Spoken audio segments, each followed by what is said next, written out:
Imagine arriving at a vibrant, densely populated land that doesn't belong to you. You decide, by any means necessary, to make it yours. You destroy the people already living there, and you take it. We often picture the Americas before 1492 as a vast, untouched wilderness waiting to be discovered. That assumption is entirely false. North and South America were already home to some of the most sophisticated civilizations on Earth. Looking at this comparison of city footprints, you can see that the Aztec capital of Tenochtitlan dwarfed 15th century London in sheer population size. These societies possessed advanced irrigation networks and complex philosophical systems. Their core understanding was simple: humans do not own the earth, we belong to the earth. Yet a few sailing ships appeared on the horizon, and within decades those massive empires collapsed.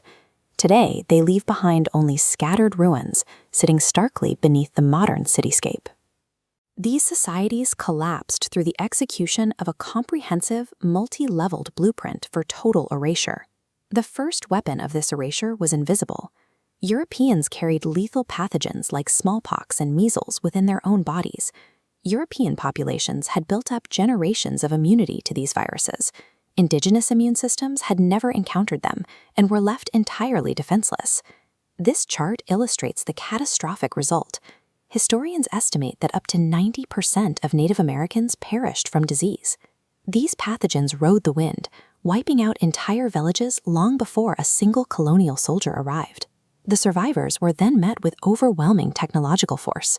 Indigenous warriors fighting with weapons carved from stone and wood suddenly faced invading armies equipped with forged iron, firearms, and cannons. Imagine encountering a mounted soldier clad in shining plate armor, wielding the thunderclap of gunpowder. The horse itself did not exist in the Americas prior to this moment. Terrifying communities who thought horse and rider were a single four-legged monster. When advanced technology is deployed by an invading force stripped of its humanity, physical resistance becomes an impossibility. For indigenous peoples, these ancient golden artifacts were sacred, aesthetic offerings. For the Spanish conquistadors, gold was an endless, destructive obsession.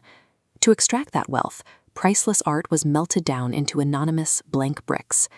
To erase their heritage, the conquerors systematically burned the great libraries of the Inca and Aztec empires, reducing centuries of scientific and cultural records to ash.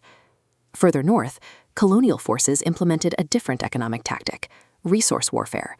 The indigenous nations of the plains relied entirely on the American bison for their food, clothing, and shelter. This staggering mountain of bones is the result of a deliberate slaughter. Passengers on westward trains shot the animals for sport, driving a population of 60 million down to fewer than 1,000.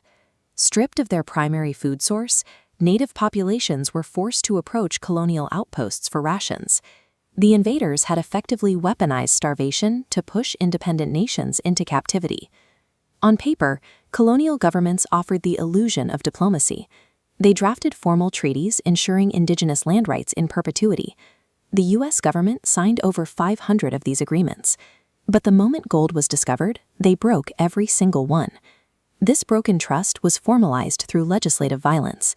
In 1830, the United States passed laws authorizing the forced removal of indigenous communities from their fertile homelands.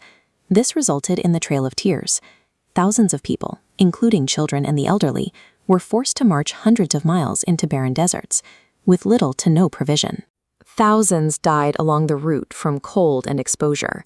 Entire communities were transformed into refugees, displaced and exiled upon the very continent they had called home for thousands of years.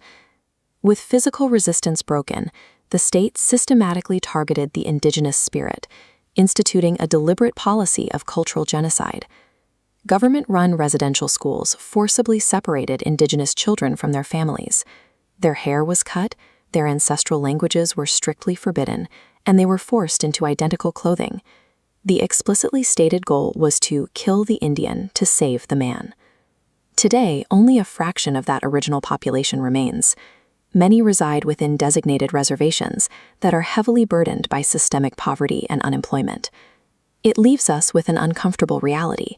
The economic and geographic dominance of the most powerful modern nation on Earth is built directly upon the graves of these early civilizations.